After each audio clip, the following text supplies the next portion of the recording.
Hello friends, आप सभी का बहुत बहुत स्वागत है आपके पसंदीदा channel the next level A to Z में। आज हम इस वीडियो में डिस्कस करने वाले हैं एसएससी जीडी के एग्ज़ाम में पूछे जाने वाले जीके जीएस और जीए के क्वेश्चन। और ये हमारा प्रैक्टिस पेपर 15 है। 1 से लेकर 14 तक के प्रैक्टिस पेपर ऑलरेडी अपलोडेड हो गए हैं हमारे चैनल में, तो आप उन्हें भी चेक कर लीजिए। तो चलिए जल्दी से स्टार्ट करते हैं आज के 25 क्वेश्चन। क्वेश्चन नंबर 1, भटनागर पुरस्कार का संबंध किस क्षेत्र से है? तो भटनागर पुरस्कार का संबंध विज्ञान एवं प्रौद्योगिकी पुरस्कार से है, मतलब विज्ञान और तकनीकी से संबंध है। मतलब ऑप्शन नंबर सी यहाँ पे करेक्ट ऑप्शन हो जाएगा। ये पुरस्कार को शांति स्वरूप भटनागर विज्ञान एवं प्रौद्योगिकी पुरस्कार भी कहा जाता है और ये वार्षिक रूप से दिया जाता है, मतलब ईयरली दिया जाता है। कौन देता है? वैज्ञानिक एवं औद्योगिक अनुसंधान परिषद देता है। और किनको मिलता है ये पुरस्कार? ये उल्लेखनीय एवं असाधारण अनुसंधान या फिर अप्लाइड या मूलभूत श्रेणी के जैव विज्ञान, रासायनिक, पार्थिव, पर्यावरणिक, सागरीय एवं ग्रहीय, अभियांत्रिक, गणितीय, चिकित्सा एवं भौतिक विज्ञान के क्षेत्र में दिए जाते हैं। देख लेते हैं हमारा नेक्स्ट क्वेश्चन। क्वेश्चन नंबर 2, सौरमंडल की खोज किसने की? तो सौरमंडल का खोज कॉपरनिकस ने की, कॉपरनिकस ने। मतलब आपका ऑप्शन नंबर ए हो जाएगा यहाँ पे correct option. Option number A, Copernicus ने सबसे पहले 1543 में सबसे पहले निकोलस कॉपरनिकस ने खोजा कि सूर्य ब्रह्मांड का केंद्र है। मतलब हमारा जो सौरमंडल है वो उसका केंद्र कौन है? सूर्य है। और उन्होंने मैथमेटिकली ये भी प्रेडिक्ट किया कि ये एक होलोसेंट्रिक सिस्टम है, मतलब हमारा जो सौरमंडल है वो एक होलोसेंट्रिक सिस्टम है। तो वही एक पहला इंसान थे जिन्होंने सौरमंडल की खोज की, जो कि जिसका नाम क्या था? Nicholas Copernicus. नेक्स्ट क्वेश्चन देख लेते हैं। क्वेश्चन नंबर 3, लोटस नाम दिया गया है किसको? तो लोटस फूल का तो नाम है, पर यहाँ पे ये दूसरे सेंस में पूछा गया है। लोटस किसका नाम है? कंप्यूटर सॉफ्टवेयर का नाम है। मतलब ऑप्शन नंबर सी है यहाँ पे करेक्ट ऑप्शन। तो लोटस क्या है? ये एक अमेरिकन सॉफ्टवेयर कंपनी है। लोटस सॉफ्टवेयर वो एक अमेरिकन सॉफ्टवेयर कंपनी की सॉफ्टवेयर है और इसकी पॉपुलैरिटी दिन प्रतिदिन बढ़ती जा रही है। जैसे जैसे हम लोग पर्सनल कंप्यूटर पीसी का यूज़ बढ़ा रहे हैं, उसी तरह से लोटस का नाम भी सब लोग जान रहे हैं। और इसका पूरा नाम IBM lotus note and domino है। ये एक मेल सेंडिंग सॉफ्टवेयर है, मतलब जिसको यूज़र्स अपने पीसी में इंस्टॉल कर सकते हैं और उनको मेल सेंड कर, फाइल्स को सेंड करने, मेल करने या फिर नोट एप्लीकेशन जैसा भी यूज़ कर सकते हैं। नेक्स्ट क्वेश्चन देखते हैं। क्वेश्चन नंबर 4, भगवान बुद्ध की मृत्यु किस स्थान पे हुई थी? तो भगवान बुद्ध की मृत्यु कुशीनगर में हुई थी, जो कहाँ पे है? उत्तर प्रदेश में है। तो यहाँ पे करेक्ट ऑप्शन है ऑप्शन नंबर ए, मतलब कुशीनगर। तो भगवान बुद्ध की मृत्यु कुशीनगर में हुई थी। और उनका मृत्यु कब हुई थी? 483 ईस्वी में हुई थी। 483 ईस्वी में पूर्व कुशीनगर में हुई थी। तब उनकी उम्र कितनी थी? 80 वर्ष। 80 वर्ष की उम्र में उनकी मृत्यु हुई थी। और उनका अंतिम शब्द क्या था मृत्यु के समय? उनका अंतिम शब्द ये था कि हे भिक्षुओं, इस समय आज तुमसे इतना ही कहता हूँ कि जितने भी संस्कार है वो सब नाश होने वाले हैं। परम रहित हो कर अपना कल्याण करो। तो ये उनके अंतिम शब्द थे। नेक्स्ट क्वेश्चन देखते हैं। क्वेश्चन नंबर 5, लोकसभा में कोरम पूर्ति के लिए कम से कम कितने सदस्यों की जरूरत होती है? तो कोरम मतलब क्या होता है? कोरम एक नंबर होता है, मतलब किसी भी सभा, संसद, समिति या फिर कार्यवाहिनी के बैठक के लिए आगत निम्नतम आवश्यक सदस्यों की संख्या को ही कोरम कहते हैं। ये निम्नतम आवश्यक संख्या की उपस्थिति के बिना सभा या समिति या वाहिनी के कार्य को वैधानिक प्राप्त नहीं हो सकती है। अतः इस निम्नतम संख्या के सदस्यों की उपस्थिति अनिवार्य है। जैसे कि ग्रेट ब्रिटेन में हाउस ऑफ कॉमर्स के लिए निम्नतम सदस्यों की उपस्थिति कितनी है? ये 40 मानी जाती है। तो ये उनकी मिनिमम है, इतनी होनी ही चाहिए। उसी तरह हाउस ऑफ लॉर्ड्स के लिए 3 सदस्यों की उपस्थिति अनिवार्य है।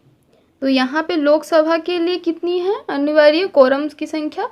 उनके कुल सदस्यों की 1/10 पोर्शन, मतलब जो टोटल मेंबर्स होंगे उसका 1/10 पोर्शन ही कोरम पूर्ति के लिए आवश्यक सदस्य है। मतलब यहाँ पे करेक्ट ऑप्शन है option number D. Next question देखते हैं। क्वेश्चन नंबर 6, भारत के प्रधानमंत्री पद के लिए उम्मीदवार को कम से कम कितनी आयु होनी चाहिए? मतलब अगर कोई हमारे देश के प्रधानमंत्री के पद के लिए उम्मीदवार है तो उसकी आयु मिनिमम कितनी होनी चाहिए? 25, 30, 35 या 40? यहाँ पे करेक्ट ऑप्शन है ऑप्शन नंबर ए, 25 वर्ष होनी चाहिए उनकी मिनिमम आयु।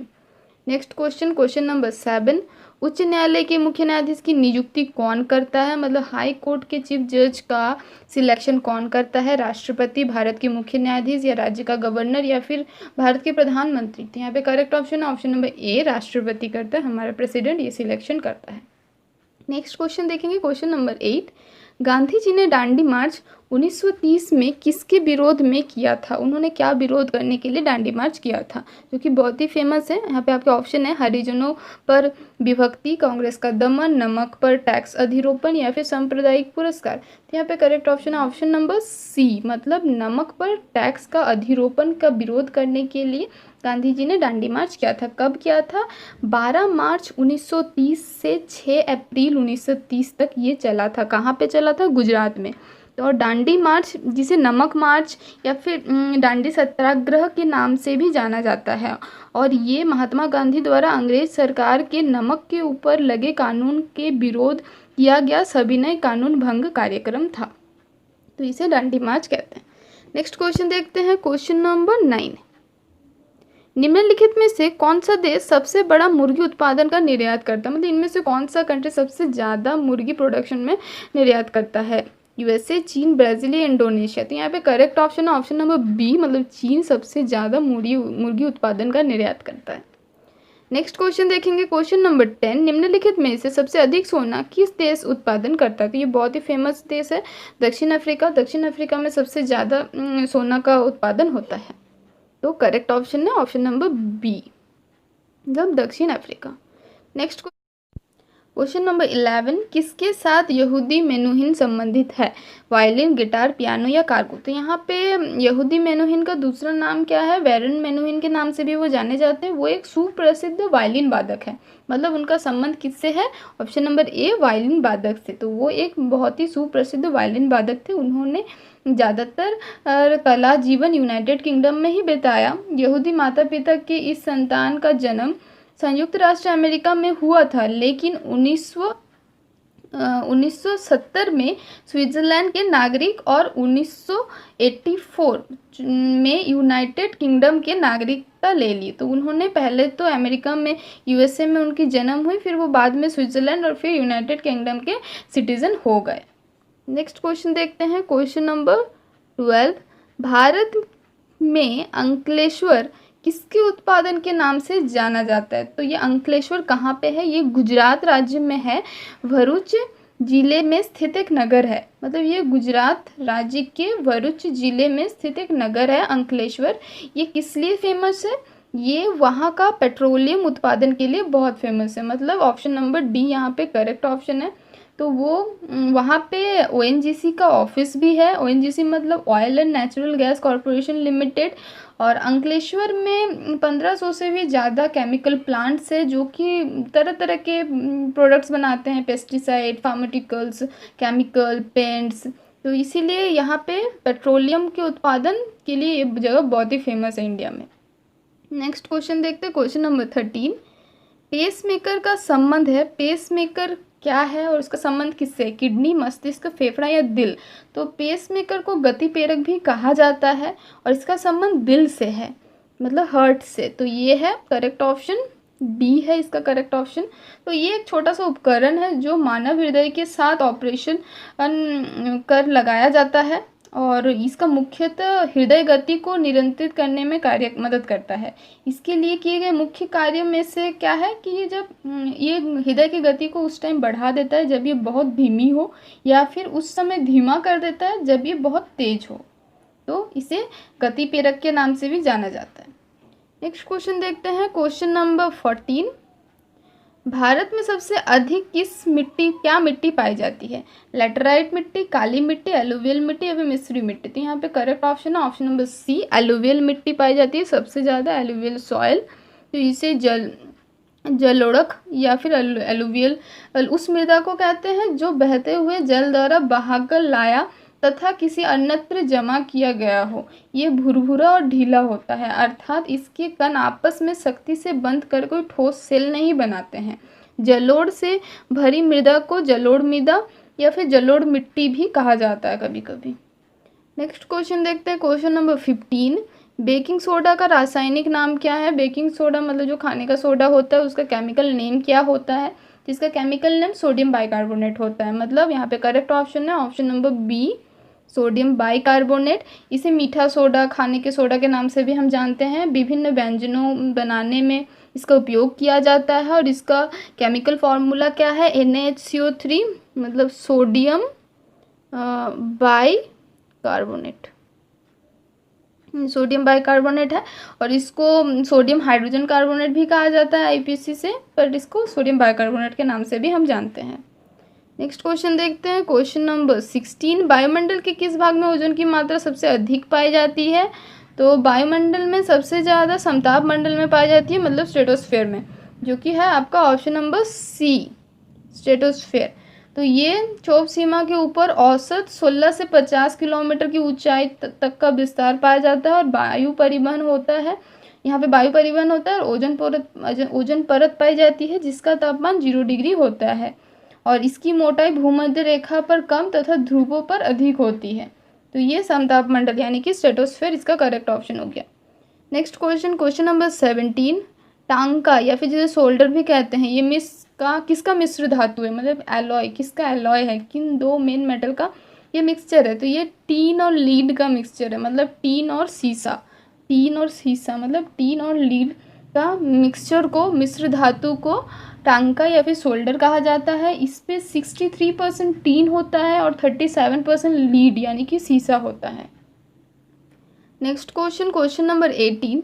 बेकरी में ब्रेड बनाने के लिए यीस्ट का उपयोग क्यों किया जाता है? तो हम लोगों ने सुना होगा कि बेकरी के ब्रेड बनाने के लिए यीस्ट का यूज़ करना पड़ता है। ये क्यों किया जाता है? तो जो यीस्ट होता है वो क्या करता है, जो आटे में या फिर जो हम लोग डो बनाते हैं उसमें जो फर्मेंटेड शुगर होता है उसको वो लोग कार्बन डाइऑक्साइड में कन्वर्ट करता है यीस्ट।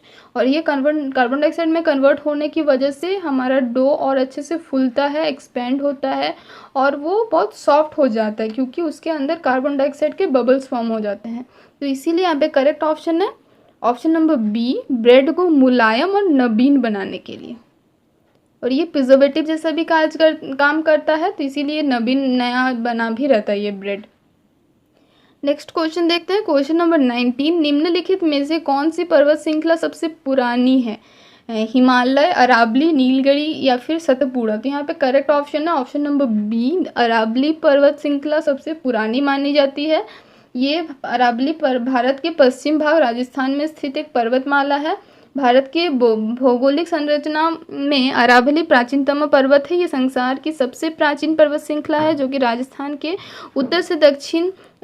उत्तर से दक्षिण 2 भागों में बांटती है। अरावली का सर्वोच्च शिखर सिरोही जिले के गुरु शिखर है जो माउंट आबू में है।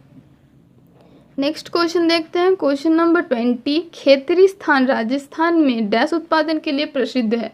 तो खेतरी किस लिए प्रसिद्ध है? तांबा उत्पादन के लिए बहुत प्रसिद्ध है, मतलब ऑप्शन नंबर बी यहाँ पे करेक्ट ऑप्शन है। तो ये खेतरी नगर भारत के पश्चिम प्रांत राजस्थान के झुंझुनू जिले का एक कस्बा है और इसे तांबा परियोजना के रूप में जाना जाता है। खेतरी नगर का निर्माण भारत सरकार के लिए सार्वजनिक उपक्रम हिंदुस्तान कॉपर लिमिटेड ने किया और ये उन्हीं के अधिकार में है। नेक्स्ट क्वेश्चन देखते हैं, क्वेश्चन नंबर 21। निम्नलिखित में से किसका सती प्रथा उन्मूलन में मुख्य स्थान है? किसने सती प्रथा को उन्मूलन किया था? किसका मेन रोल है इसमें सती प्रथा उन्मूलन में? तो यहाँ पे आपको पता होगा लॉर्ड विलियम बेंटिक का मेन मुख्य स्थान है यहाँ पे, मतलब यहाँ पे correct option number B, Lord Bentinck या फिर लॉर्ड विलियम बेंटिक है उनका पूरा नाम। वो भारत के गवर्नर जनरल रहे थे, ये भारत के प्रथम गवर्नर जनरल थे। लॉर्ड विलियम बेंटिक ने 1828 से 1835 तक भारत में शासन किया। इनके द्वारा सामाजिक सुधार, शैक्षणिक सुधार, वित्तीय सुधार, सरकारी सेवाओं में सुधार के अन्य प्रयास भी किए गए। और इनका जन्म 14 सितंबर 1774 में हुआ। 17 1774 में हुआ, 14 सितंबर 1774, और 17 जून 1839 में इनकी मृत्यु हुई। कब मृत्यु हुई? 17 जून 1839 में फ्रांस में उनकी मृत्यु हुई और उनकी जन्म यूनाइटेड किंगडम में हुई थी। नेक्स्ट क्वेश्चन देख लेते हैं। क्वेश्चन नंबर 22, परंपरागत नृत्य मोहिनीअट्टम किस राज्य का नृत्य है? आंध्र प्रदेश, केरल, कर्नाटक या फिर तमिलनाडु? तो ये केरला का एक फेमस डांस है, या इसीलिए करेक्ट ऑप्शन है option number B.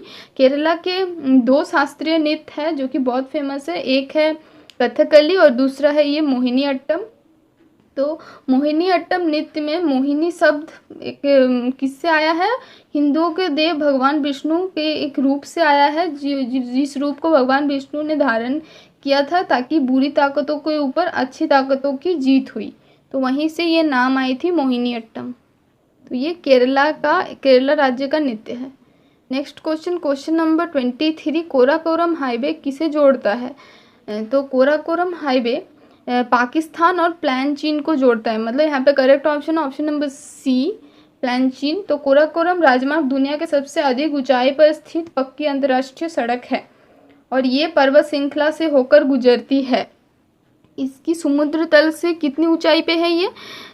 4693 metre, 4693 metre समुद्री तल से इतनी ऊंचाई में है। नेक्स्ट क्वेश्चन देखते हैं। क्वेश्चन नंबर 24, जर्मनी का लौह पुरुष किसे कहा जाता है? तो जर्मनी का लौह पुरुष किसे कहा जाता है? ऑटो वॉन बिस्मार्क को कहा जाता है, मतलब ऑप्शन नंबर ए यहाँ पे करेक्ट है। तो उन्होंने 1870 मतलब 1870 के दशक तक में बिस्मार्क ने ऑस्ट्रिया, डेनमार्क और फ्रांस को हराकर जर्मनी को मजबूत किया था, इसीलिए उन्हें लौह पुरुष के नाम से जाना जाता है। नेक्स्ट क्वेश्चन, क्वेश्चन नंबर 25, हमारा लास्ट क्वेश्चन, हर्षवर्धन के समय में कौन सा चीनी यात्री भारत आया? तो हर्षवर्धन के समय में वेंगसॉन्ग हमारे भारत आए थे, वो चीनी यात्री थे वेंगसॉन्ग जो भारत आए थे। यहाँ पे करेक्ट ऑप्शन हो गया ऑप्शन नंबर ए। तो दोस्तों हमने देख लिए आज के 25 क्वेश्चन। उम्मीद है ये क्वेश्चंस भी आपके लिए बहुत हेल्प होगी आपके प्रिपरेशन में एसएससी जीडी के। तो अगर आपको ये वीडियो अच्छी लगी तो प्लीज़ इसे लाइक करना, अपने दोस्तों को शेयर करना, हमारे चैनल को सब्सक्राइब करना। Thank you for watching.